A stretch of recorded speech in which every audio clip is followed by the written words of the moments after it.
excellent or praiseworthy. Think about such things.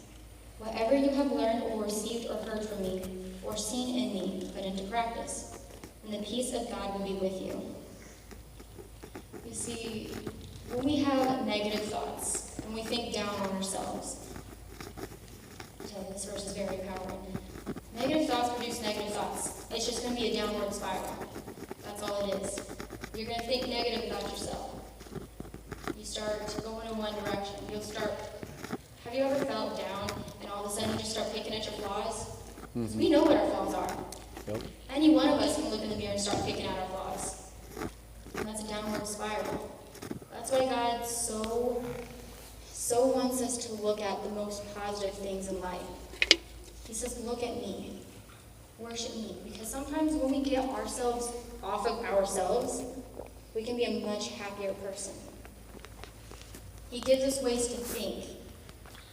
What's true, what's noble, what's right, in positive ways. We focus on the things that are so positive that it makes our personality and our character a more joyful being. That's how we can live a more joyful life, is not focusing on ourselves. Even though that's the hard part. A lot of times, I don't know where I heard this, I just remember this. I heard recently that in a relationship, if you're focusing on making yourself happy, like that person's there to make you happy, well, you're not going to be happy. Because you're wanting to take something from them. You're taking, which in return is going to make you not satisfied and them unhappy as well. Because none of their needs are being met. And so, same with them, because they're looking at you and they're wanting you to satisfy all their needs, and you're taking. Neither of you are getting anywhere there. Because it's not enough. That's why God teaches us to focus outward. I'll tell you, for an introvert, it's not easy. Focusing outward on the other person. In that relationship, you focus on making them happy. Keeping Jesus in between, I tell you. Jesus is always the center of any and every relationship. And I'm not just talking marriage relationships. That's good. I'm talking friendship relationships and best friend relationships. You have to have Jesus in the center. Communication is key, and there is only clarity when Jesus is in the center. That's good. But when you guys are focused on making the other person happy, and the others and vice versa, both of you are getting happy, because you're paying attention to them. You see what makes them happy, you see what makes them unhappy, and they see it in you as well. So in that way, you guys can do better. It builds your relationship stronger.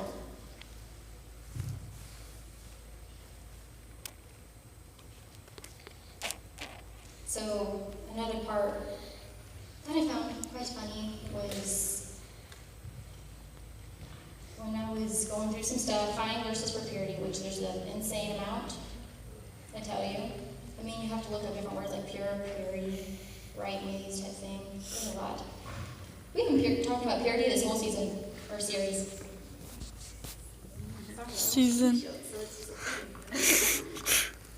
We've been talking about purity this entire series.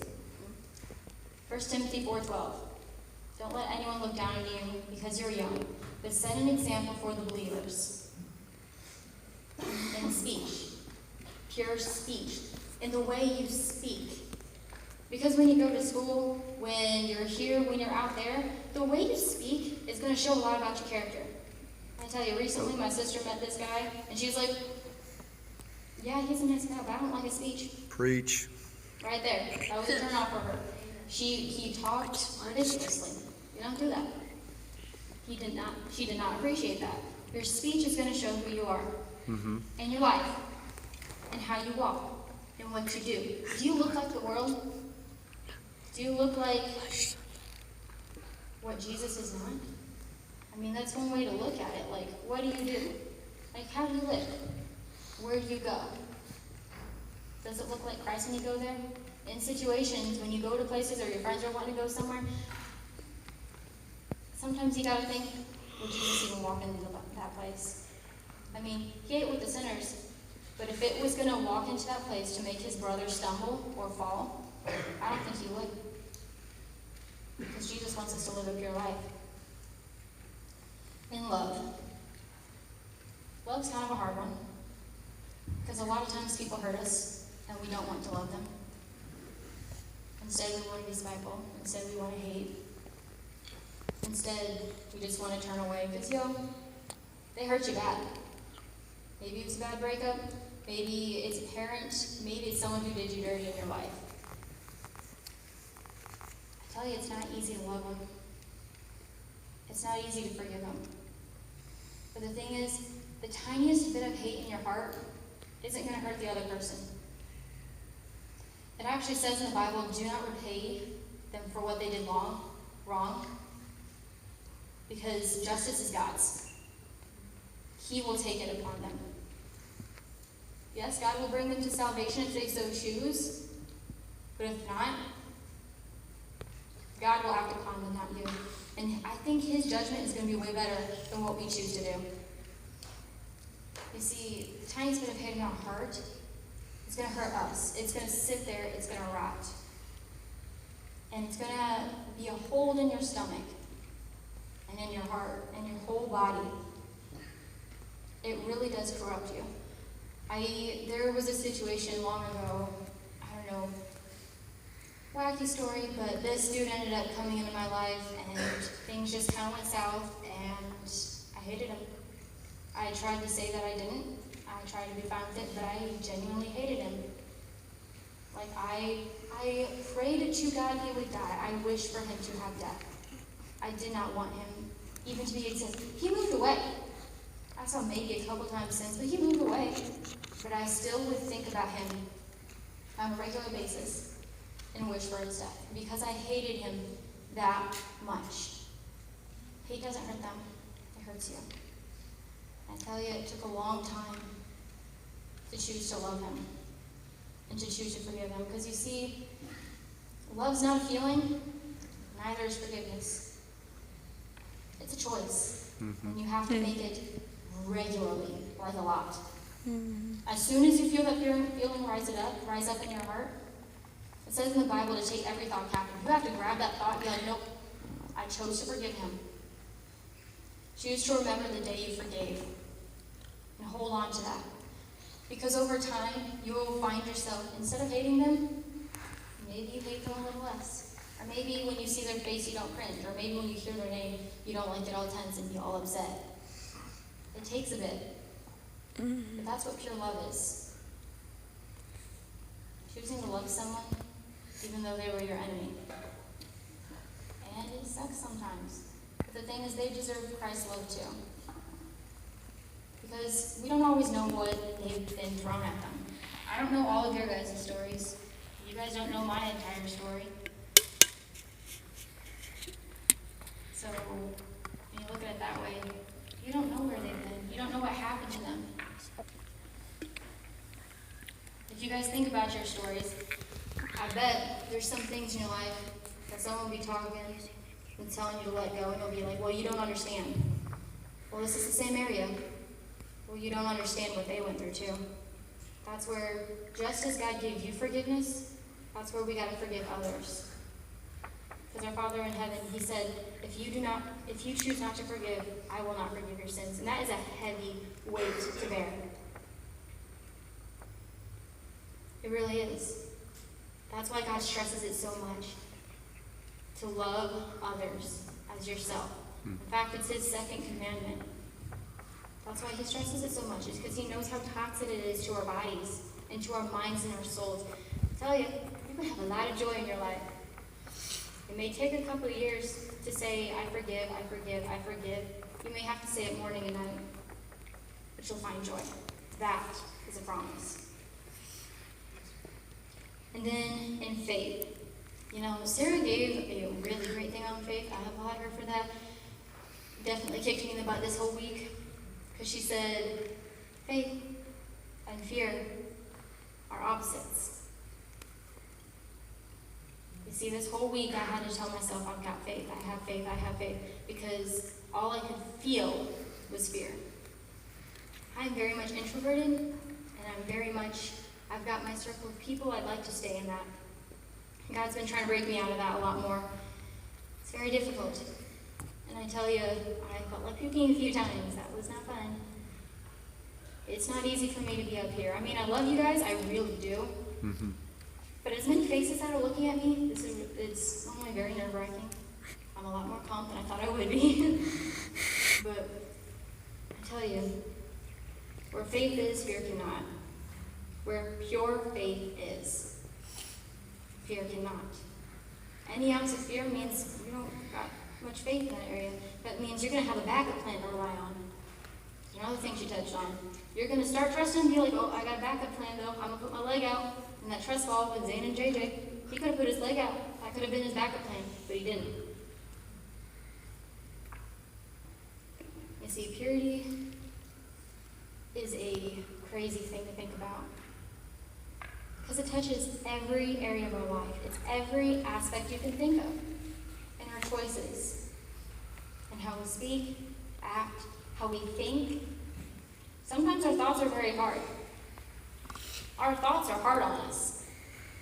We are our own worst enemy because our thoughts are going to be what has the negative side. It's going to cast down what we look like. It's going to cast down what we believe in. That's the negative side of it. Our thoughts are the hardest one because that's where our motives come from as well. What's in your heart is going to become your thoughts and come out of your mouth. It also says in the Bible, it's not what goes in your mouth that defiles you. It's what comes out. And what comes out of your mouth is from the heart. So guard your heart among all else. All right. I'm going to close by having you guys close your eyes real quick.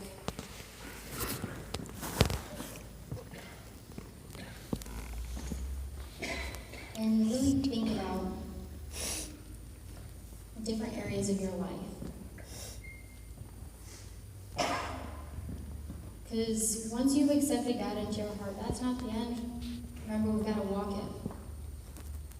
Think about what area of your life that God's laying on your heart to surrender to Him more. Tonight, I want, if you will so let Him. God will give you a new heart in that area. It's going to be different. And it's going to take time. You can't go on this for just a week and be like, oh, God didn't purify this, so whatever. You've got to wait a little bit. Psalm 51:10 is kind of an outcry, really. It says, create in me a pure heart, O God. Renew a steadfast spirit in me. Father God, I just want to lift you up tonight. I ask that your Holy Spirit come into this place and work on our hearts, Father God.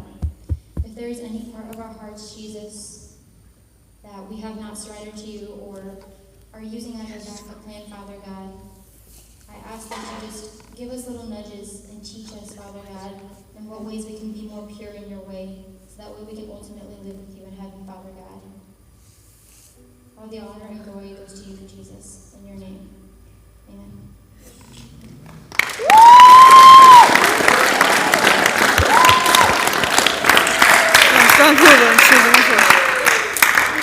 Billy!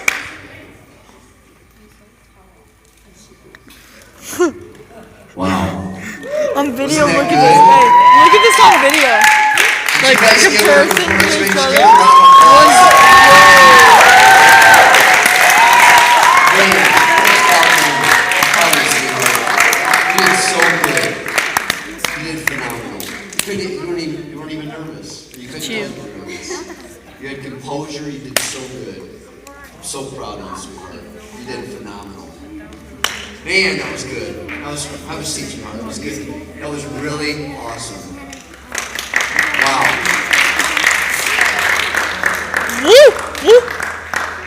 Hey guys, before we dismiss, hey, I wanted to tell you guys about something going on next week. We're still planning some stuff out next week, but I want to let you guys know this, that we're going to be celebrating a few people that have done some above and beyond things in our youth group. And because of these people who are going to be doing this, and we're celebrating it, we're giving away free cake next week. We're going to have free cake.